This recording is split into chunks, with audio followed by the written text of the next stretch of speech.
In the past 12 months, there has been one thing dominating the British news. The British people have spoken, and the answer is we're out.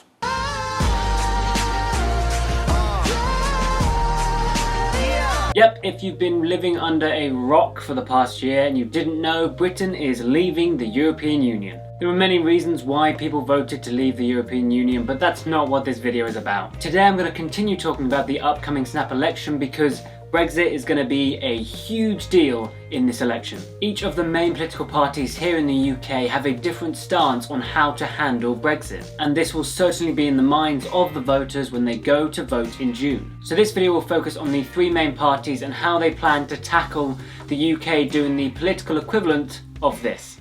So long, losers! Uh-oh. Ah, The Simpsons, even useful depicting seismic geopolitical events.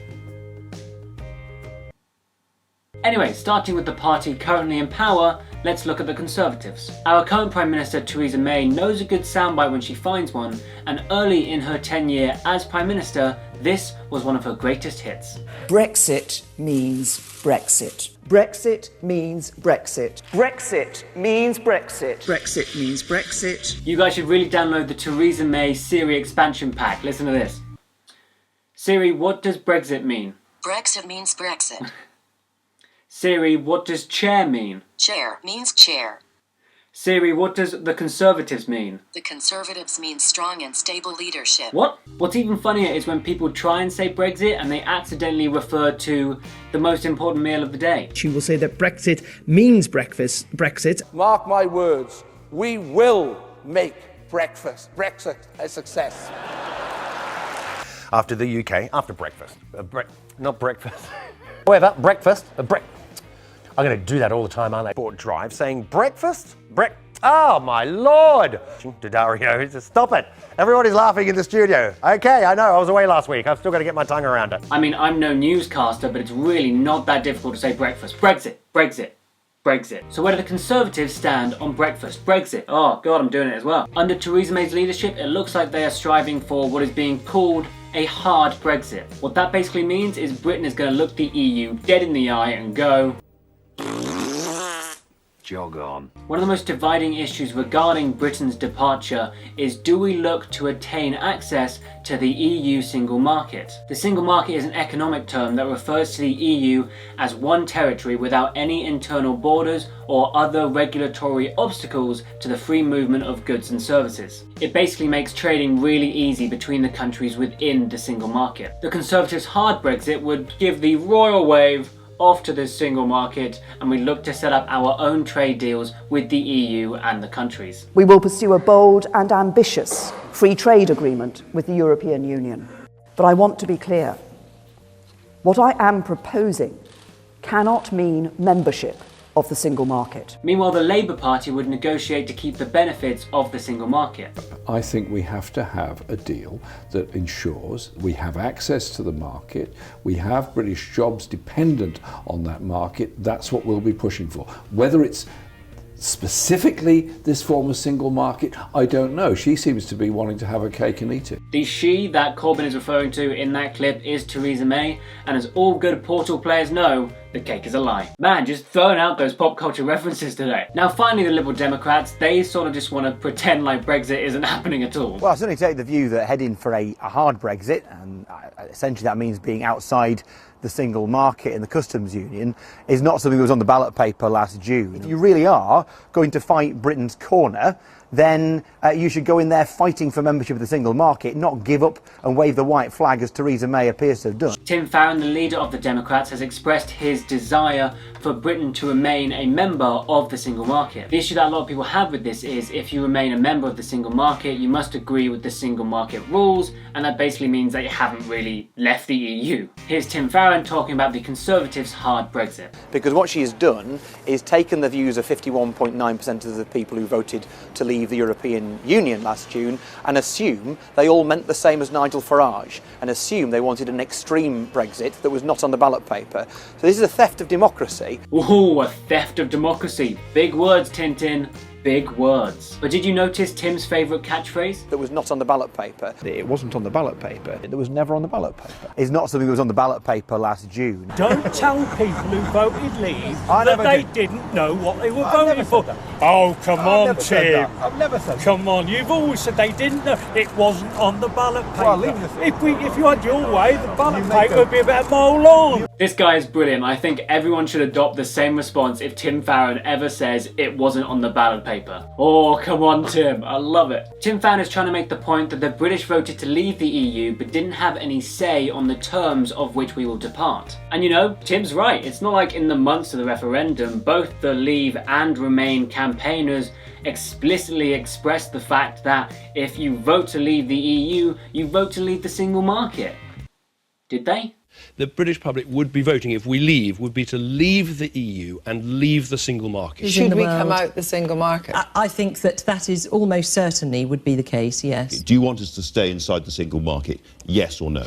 No, we should be outside the single market. I had Michael Gove in that chair and I said, after Brexit, will we be in the European single market, yes or no? And he said no. And he was right.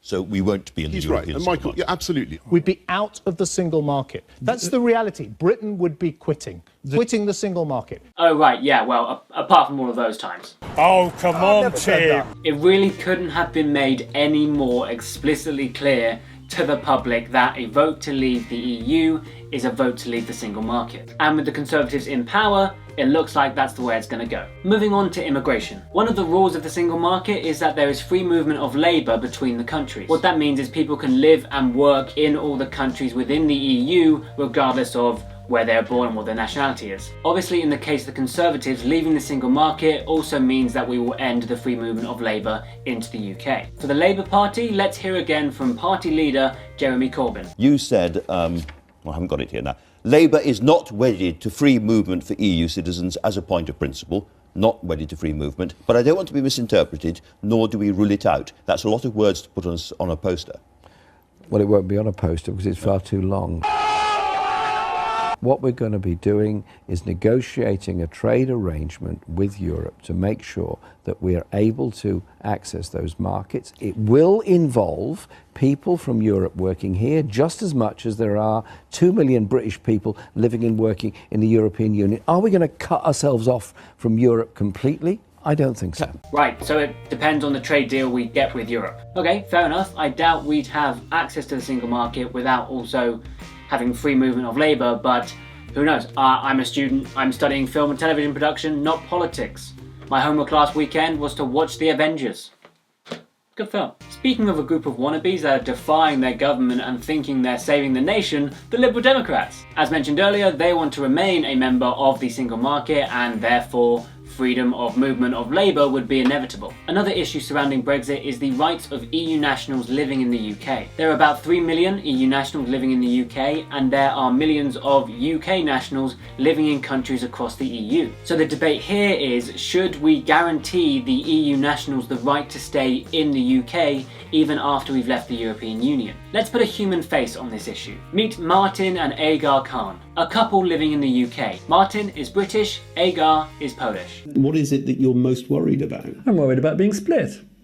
I mean, We wouldn't be split, you have to go. Well, I have to go. I mean, that's true. It's a division. We either have to both all go or stay. Yeah, look at those two. Mr. and Mrs. Khan, you win the Definitely Owen Adorable Couple of the Year award. Congratulations. You don't get anything, it's just me clapping you. That's the award.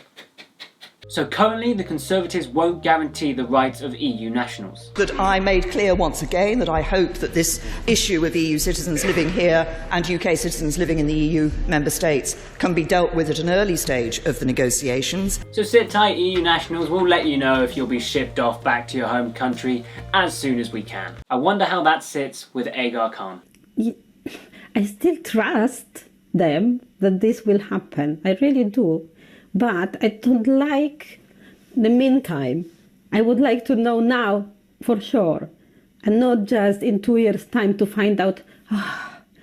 And 2 years is 2 years of my life with these worries. I would like to be able to breathe and say, done, I'm sorted. Not in 2 years' time every day worrying, will they keep the promise, will they not, could they not do it now? Someone get that lady a cup of tea. She's obviously in distress. This is what we do, people. Meanwhile, both Labour and the Liberal Democrats have both guaranteed the rights of EU nationals living in the UK. On day one of a Labour government, we will immediately guarantee that all EU nationals currently living in the UK will see no change in their legal status as a result of Brexit. Day one, big commitment. So even if you think Brexit is a good idea, surely you can back the Liberal Democrat Lords today when we call for the government to rethink and give full status, a right to remain to every EU national currently working and living in the United Kingdom. Although with this weather, it's literally raining right now and it's May. Why do you want to live in the UK when you could live somewhere like Greece? Or what's that? Oh, Greece's economy is in the toilet? Oh, just give us time. And finally, another issue surrounding Brexit is the chances of a second referendum. When all the negotiations have taken place and a final deal has been reached, and if I haven't died by old age by the time that happens, there is a debate about how the agreement should be ratified by the British people. The Conservatives and Labour are unusually in agreement with... Hang on, wait, what? Furthermore, I can confirm that the government will bring forward a motion on the final agreement to be approved by both Houses of Parliament before it's concluded. I am very grateful for that intervention. That is a huge and very important concession about the process that we are to embark on. Fair enough. Both parties agree that Parliament will have a meaningful vote on the final draft of the Brexit deal. Are the Liberal Democrats in agreement too? Of course not. No, not even close. I accept that we have had our mandate referendum in which the British people voted to leave. But voting for departure is not the same as voting for a destination. And now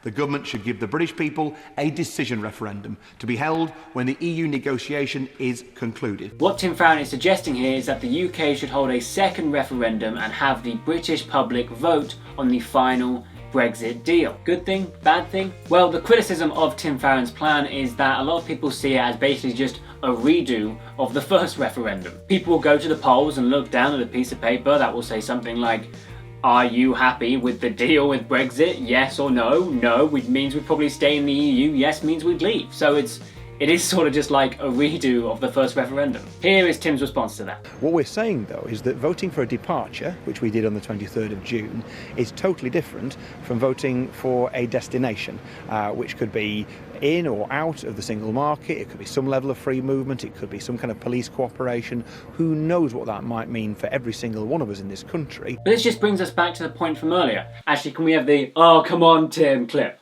Oh, come on, Tim. Exactly. People knew what they were voting for when they put a cross in the box next to the phrase, leave the European Union. So there you have it. That's how each of the main political parties here in the UK stand on tackling Brexit. Some differences, some similarities, and then you've got the Liberal Democrats just way off to the side doing their own thing. This is the second video I've made on the upcoming snap election, so if you want to find out more about it, I recommend giving it a watch. Thanks so much for watching, hope you enjoyed it, and I'll see you in the next video. Siri, what does Brexit mean? Brexit means Brexit. I love this thing. Siri, what does DefinitelyOwen mean? DefinitelyOwen means unfunny YouTuber. What?